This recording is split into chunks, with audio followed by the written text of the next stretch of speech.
Hello there, everyone. Welcome to the channel if you're new. Welcome back if you aren't. I'm EDJ, and we are continuing with part 2 of the Pyrrhus of Epirus series by Kings and Generals. And last time we kind of saw his opening, his origin story, how he got kicked out of Epirus, got kicked out again. His early tutelage under Demetrius, his help from Ptolemy, eventually finally securing himself from his rival Neoptolemus, cementing himself as the king of Epirus, but now his old, I guess, mentor Demetrius is expanding his empire. He's taken Macedon, and now him and Pyrrhus are now beefing. But Pyrrhus, so last time we left off, yeah, Demetrius has just begun invading Epirus, and we obviously see that Demetrius has ambition of gaining more territory, and apparently he may want to even create an empire, like similar to Alexander the Great. He can take a lot of mainland Greece if he were to succeed in, taking Epirus. But as he's invading there, Pyrrhus has fought his greatest general, whose name is, what's the name again? Yes, it's Pentalchus. So Pyrrhus has defeated Demetrius' best general Pentalchus in battle, fought him personally and defeated him, and in his first time commanding, basically won over a much more seasoned veteran commander. So that is beyond impressive. He's earned the moniker of the Eagle, Pyrrhus the Eagle of Epirus. So I'm really looking forward to seeing how high he flies, for lack of a better word, and just more of his exploits, and just see how talented of a commander he becomes or is, So, yeah, I don't really have much else to add, guys. Let's just go right into it, right? Without any further ado, but first, if you want to watch the original video without my face here or my little circle, the link is down in the description down below. With that said, let's watch part 2 of the Pyrrhic Wars, the Battle of Heraclea, 280 BC. Can I just say I'm so excited about this series? This might be the most pumped I've ever been for a series ever. In the aftermath of Alexander's conquests, a war for Demetrius's theft of his wife and the island of Corcyra embittered Pyrrhus, and when he discovered his foe was seriously ill in the wake of the Epirate victory over Pentalchus, he sent an invading army into Macedonia in late 289. He was initially only attempting to plunder the countryside, but without Demetrius to lead the defense, he met almost no resistance, reaching Agae before he was repelled. When Demetrius had recovered, he gathered a huge army and intended to reclaim his father's old Asiatic possessions, so made peace with Pyrrhus.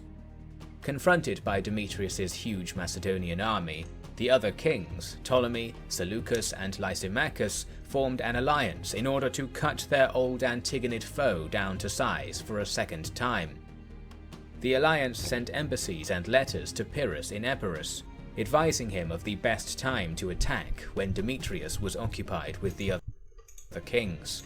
So, yeah, like I said, I don't know anything about this man's life other than he fought Rome. So, this is all interesting to me.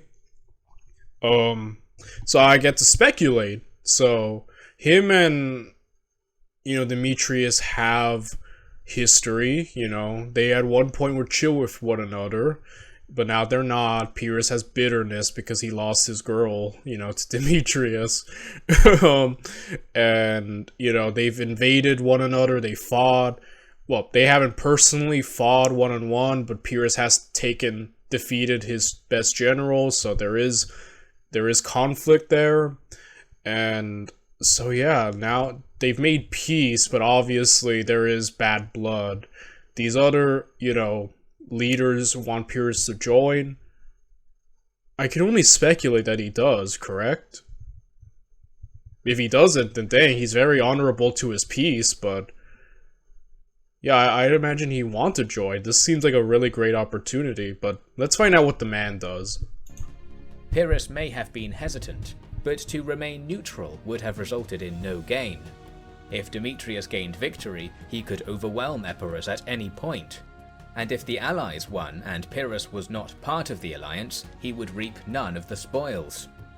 Most importantly, this might give him an opportunity to reconquer part of or all of Macedonia, and so he joined the alliance. Correct. In 288 BC, Yeah, like I said, just the opportunity seems too golden to pass up, man, you know? the coalition attacked. Not coalition. Having Napoleon flashbacks. Coalitions every year.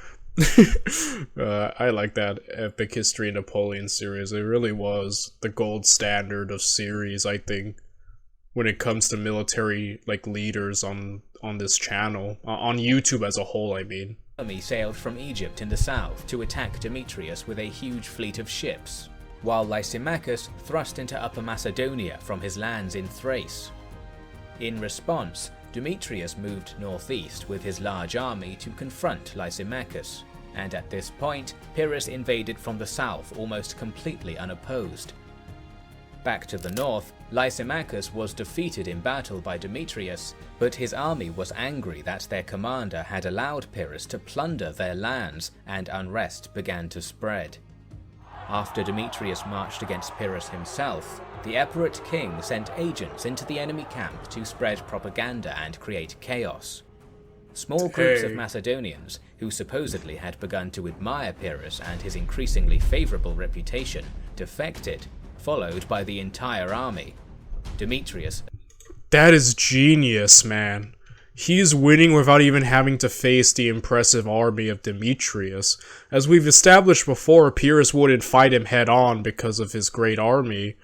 But, man, he's winning in another way, right? Creating, what's the word? I guess chaos among the ranks, disunion, and, these invasions making Demetrius look bad. Now just sending in those men and having them defect? Dude, talk about a great move, right? That's like psychological warfare, right? Or am I correct? But good move, man. This dude has obviously talent, and I'm really liking learning about him. Reputation defected, followed by the entire army. Demetrius escaped to the coast.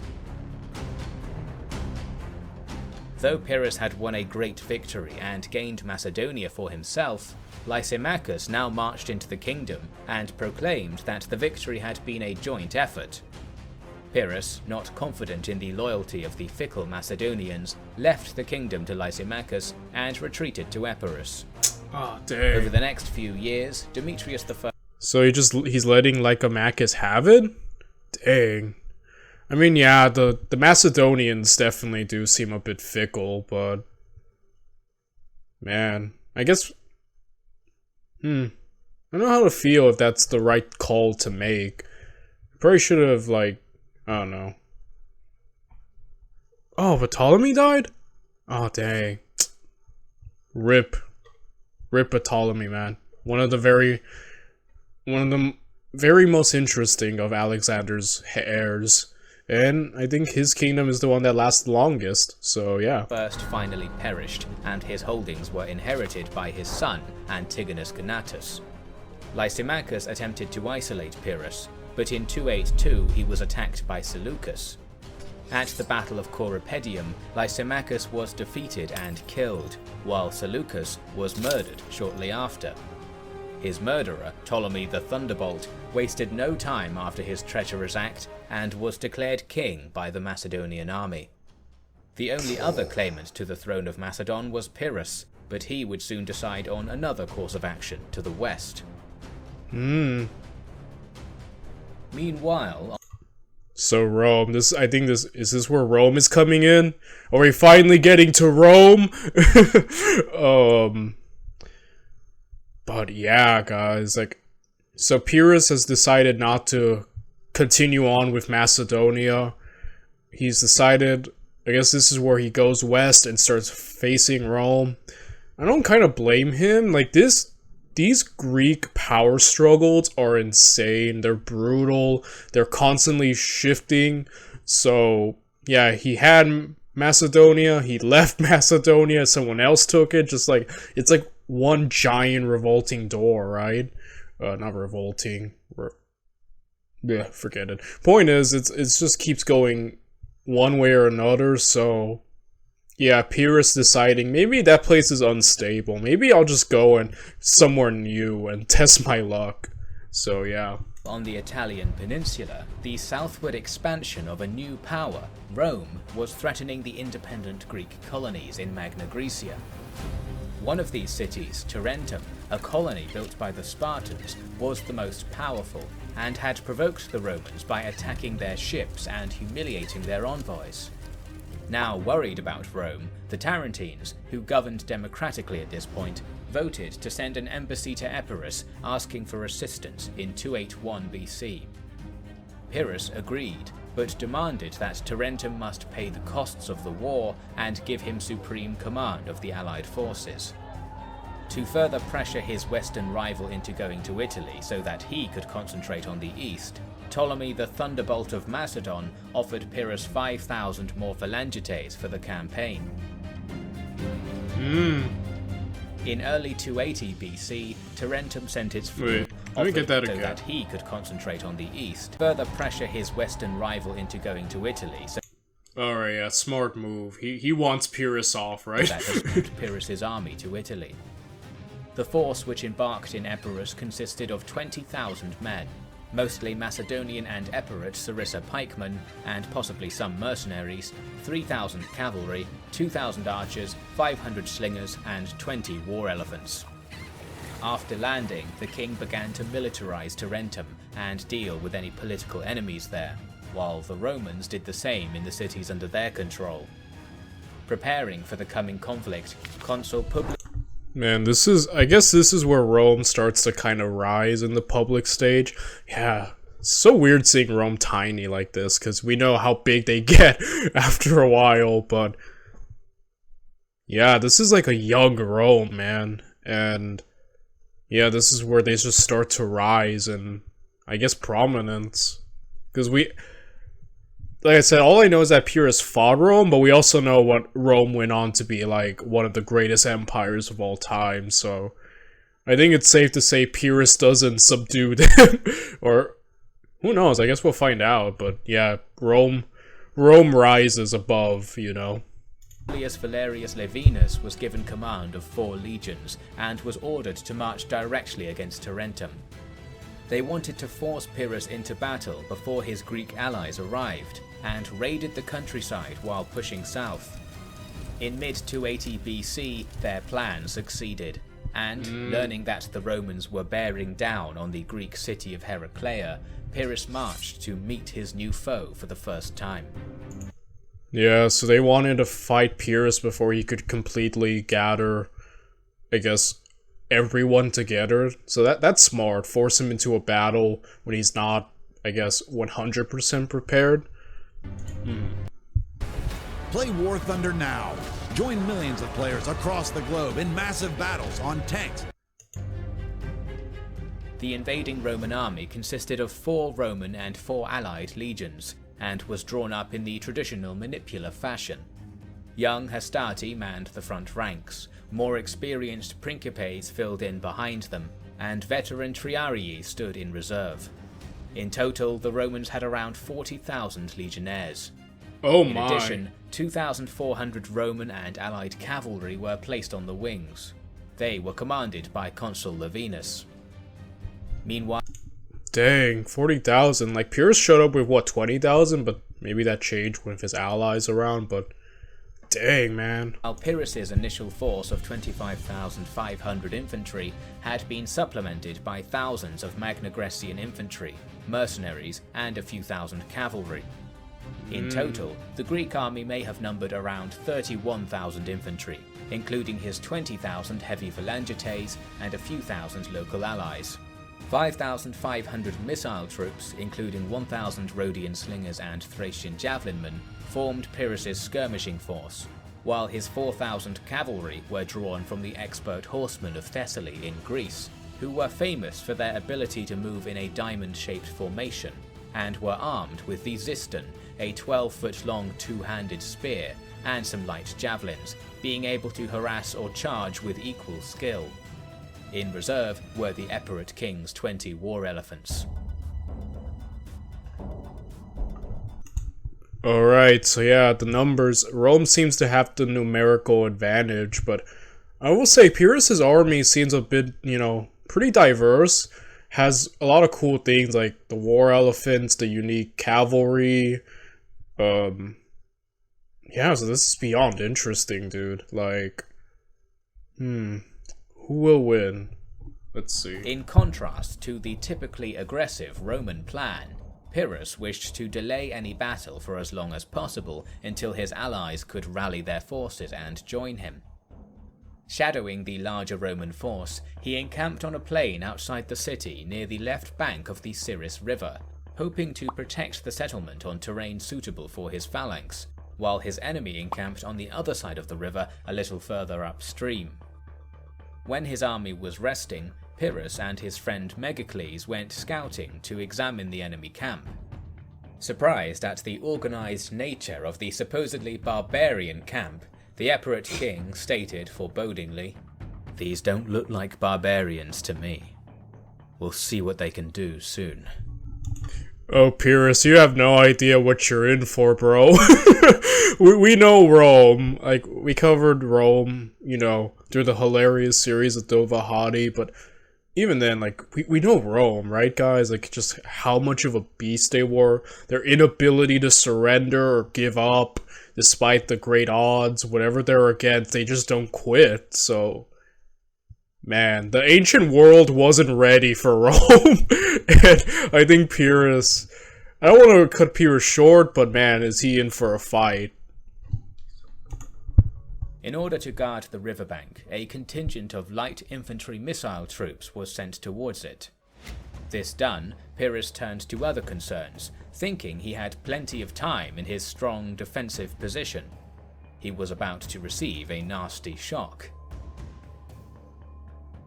After a few hours of preparation, Laevinus unexpectedly ordered the entire Roman army of over 40,000 legionnaires to cross the river. The small force of light infantry skirmishers that Pyrrhus had placed on the riverbank pelted the Roman vanguard with missiles and slowed them down a little, but the noise of an entire army crossing the river deafened them, and they were unable to hear what was coming.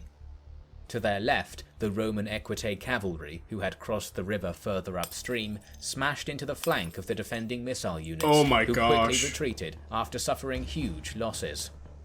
The Roman velites were now coming across, and Pyrrhus, who could not afford to lose his river defense entirely before his infantry was ready, organized his phalanx before charging ahead of them with 3,000 of his best cavalry straight into the Roman light infantry vanguard.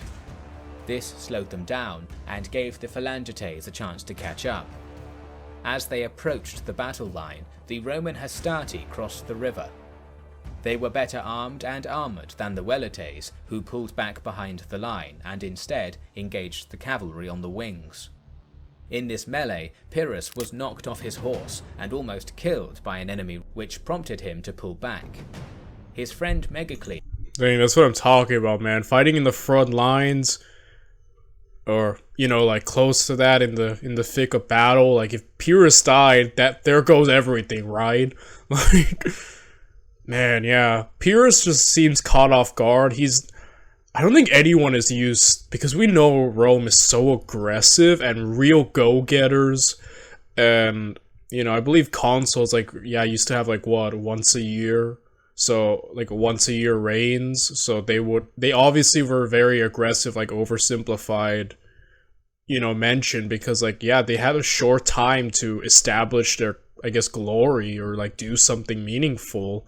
So yeah, that forced the Romans to be so aggressive and go-getters, and we know they just don't give up. So yeah, Pyrrhus, I think, doesn't know his enemy that well. Obviously, he was not prepared, or, you know, not as... He expected more time, so this is, like, a bit of pushing him into combat, though I think he wanted to, like, you know, wait it out a bit, so... Yeah, that's insane. He's now swapped armor with Pyrrhus and donned the king's unusually magnificent armor, riding back into the fray. The Romans were now in trouble. Despite Laevinus' bold crossing... Yes, that's kind of the thing. I've seen a lot of battles, you know, like, I think we covered that during, the Battle of Freeland from Epic History TV, Napoleon series. I'm sure there's a lot of battles where a force has a river or a sea behind them and they may win, but I haven't really heard of one. You know, all the battles I've heard where an army has, like, a river or a body of water, like the ocean behind it, usually I've never heard it go well. Because, yeah, that's not an ideal situation, and if you need to pull back, it's harder because of the river. So, yeah, maybe, just maybe, that might happen to Rome, but then again, I don't know. I guess I don't know if Pyrrhus wins this fight or not, so I'm speculating, but I guess if he were able to push the Romans into the river and they were pulling back, he would win a pretty good victory over them. And he'd be able to salvage this situation because, yeah, he didn't want to fight originally. He wanted to, like, hold back, but the Romans have basically strong-armed him into conflict, and now he needs to win, you know? Yeah, so maybe he might just push them into the river. Maybe he might defeat them, and they may have problems retreating. Again, I don't know about how steep or big this river is, but I guess we'll find out. Of the river, the wall of pikes was now fixed and began to slowly push the doggedly determined Romans with their backs to the river. They fought with tenacity, but had not found a way to hit the phalanx in its flank or rear. Gradually, the Roman army began to melt away under the pressure of the phalanx, but then everything turned.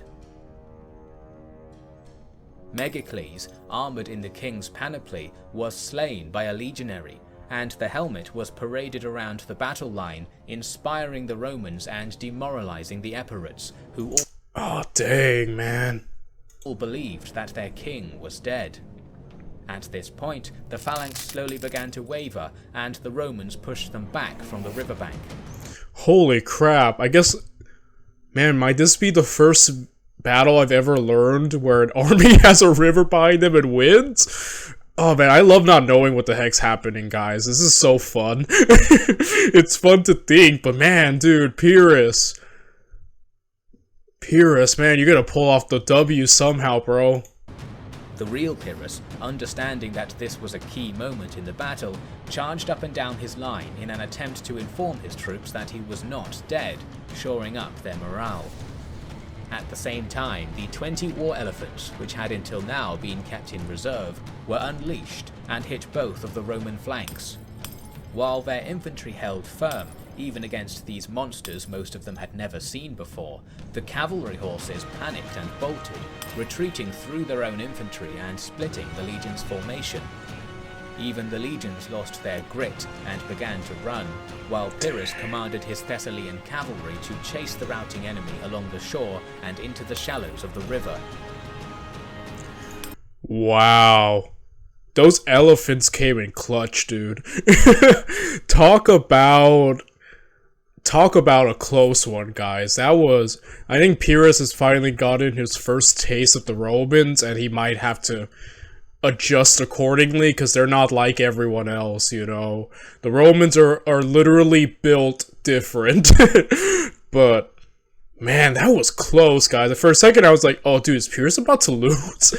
Like, dang. But that's good. It seems he won. But that was a close one, guys. Like, that wasn't like a decide. Well, maybe not.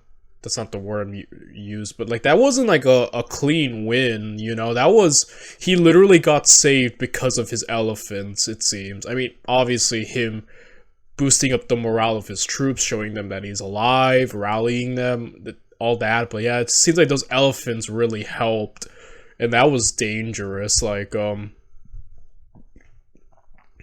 that was close, guys. By the end of the battle, 7,000 Romans had been killed and 2,000 captured, while the Epirites had suffered 4,000 casualties, including many of their senior veteran officers. Dang, he took out 7,000 of them, but what, they took out 4 of him? Yeah, that's close. That's not like it's not like a victory you'd kind of like brag about. That was a close one. Like, yeah. Though Pyrrhus had won his first major battle against Rome, it had been a difficult and grinding slogging match. He would soon learn that despite his own martial prowess, he had truly met his match.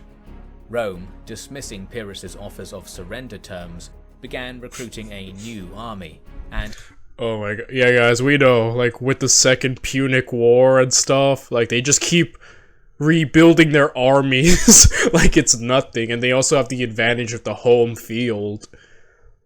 And yeah, Pyrrhus obviously doesn't understand them because he was caught off guard with being forced into these fights, but yeah, apparently he sent surrender terms. As we know, Rome doesn't surrender. You literally have to genocide Rome in order to stop them, Pyrrhus. You don't know the enemy you're encountering right now.